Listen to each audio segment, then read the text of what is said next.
The misconceptions about the Martinez are many, starting with the fact that it's this separate drink that, you could order in a bar as opposed to a martini.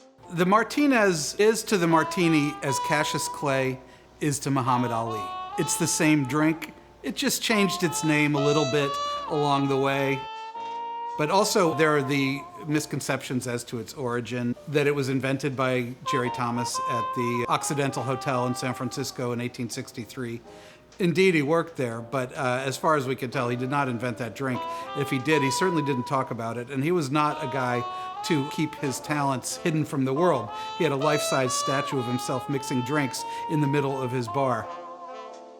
What we call a Martinez is basically the early version of the martini with sweet vermouth and gin, and we'll talk about the gin. We know the vermouth, it was a sweet vermouth. The gin could go either way. That's a little less cut and dried than people say. 1882, we first hear of somebody mixing vermouth and gin, right, as a drink. Except that guy calls it a Manhattan. So it could have actually been a genever gin because that tastes much closer to whiskey.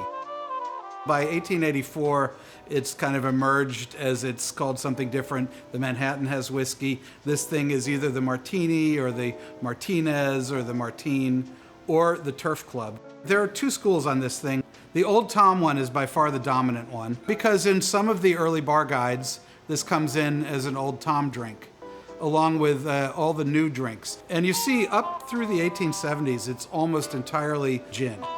Like there was no other, there was just one kind of gin.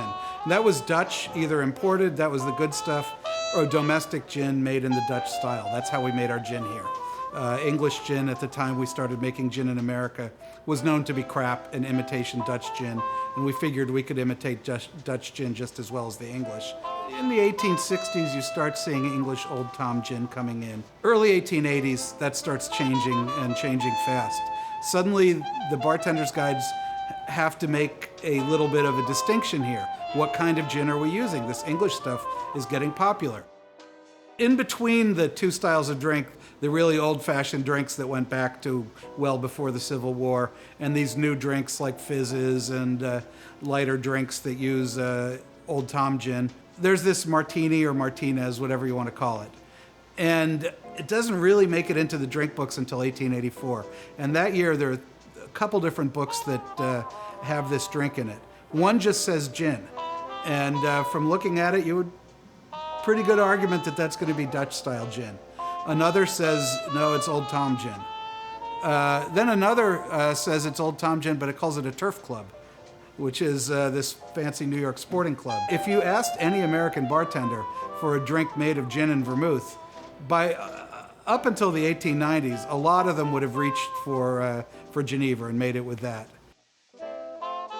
They also do it with 2 parts vermouth to 1 part gin, which is a light drink and a tasty drink, but I find it's a lot of work to get alcohol under your belt.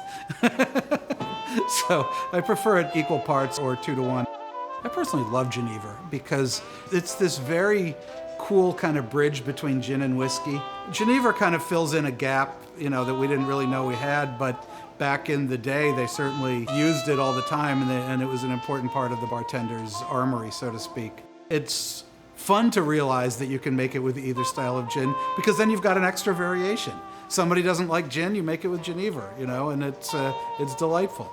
Somebody's just a total whiskey fiend, check this out. I always say English-style gin is flavored vodka, and Dutch-style gin is flavored whiskey, and those are your differences.